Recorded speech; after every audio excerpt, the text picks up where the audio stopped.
à Paris, sur le parvis de la gare Saint-Lazare, pour une opération qui s'appelle Découvrez le Pso, qu'on a engagé avec 4 artistes de street art. Donc ça va être 2 jours de performance artistique au profit des patients, pour aider les patients atteints de psoriasis.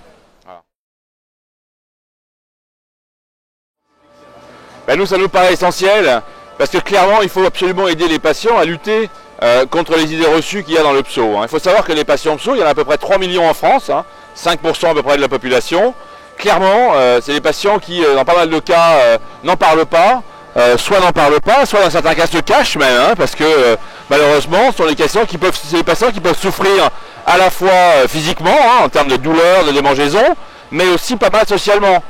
Il y a des données qui ont été publiées dans les dernières années qui montrent que ces patients sont discriminés à l'embauche, ou bien souffrent un peu plus de dépression, ou en tous les cas ont une atteinte psychologique et morale profonde. Donc c'est important pour nous d'être à leur côté, de s'engager et de permettre de passer un certain nombre de messages sur le pso, puisqu'il y a de nombreuses personnes qui ne connaissent pas cette pathologie. Il faut savoir qu'à peu près il y a 10-15% des Français qui connaissent le pso. Donc comme je vous l'ai dit, on voudrait absolument partager un certain nombre de messages importants. D'abord, 5% de la population française est atteinte de pso. On parle de 3 millions de patients en France, donc c'est vraiment énorme. Ensuite, il faut bien comprendre que ne serait-ce qu'une petite plaque, une plaque unique peut faire souffrir des patients. Donc c'est important d'entendre cette douleur potentielle et de les aider à surmonter. Ensuite, il y a des choses importantes, c'est que le pso, c'est une maladie chronique, on n'en guérit pas, mais ça se soigne, et il faut le savoir. Et puis, des choses importantes, c'est que le pso, ça n'est pas contagieux. Et justement, on a essayé, lors de cette campagne, de faire quelque chose qui est un petit peu plus audacieux, un peu plus provoquant. Vous voyez aujourd'hui, là, à côté de nous, une campagne sur le fait que le pso n'est pas contagieux.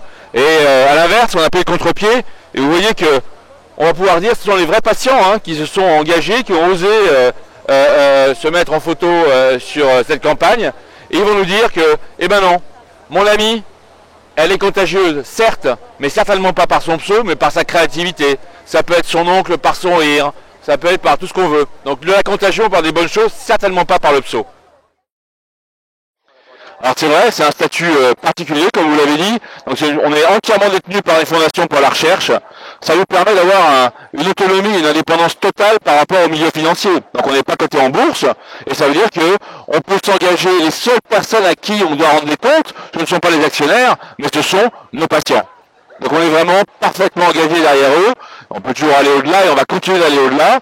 On engage à peu près 14% de notre chiffre d'affaires dans la recherche. Et puis, à travers des initiatives comme celle-là, on essaye de faire en sorte de les aider à avoir une vie plus facile pour gérer leur pathologie. Donc, la stratégie aujourd'hui qu'on a développée chez Léo, on l'a dénommée Helping Sarah.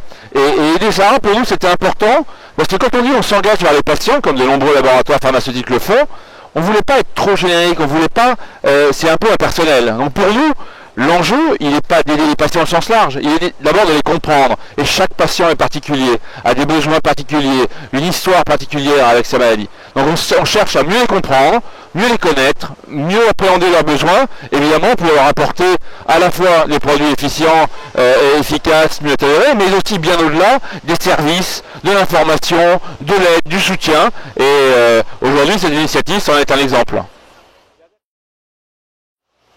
Alors, il y a une volonté délibérée derrière cette opération. Je ne dirais pas qu'on veut la faire spécialement décalée, et l'un n'empêche pas l'autre.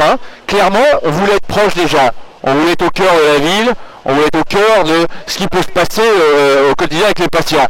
En revanche, ça nous paraît important, évidemment, de vivre à l'heure du digital, et sachez que l'ensemble de cette opération, elle est bien évidemment relayée sur les réseaux sociaux, et vous pouvez suivre et contribuer en prenant une photo, en allant tweeter, en allant envoyer un certain nombre de messages, à travers le hashtag Découvrez le psoriasis.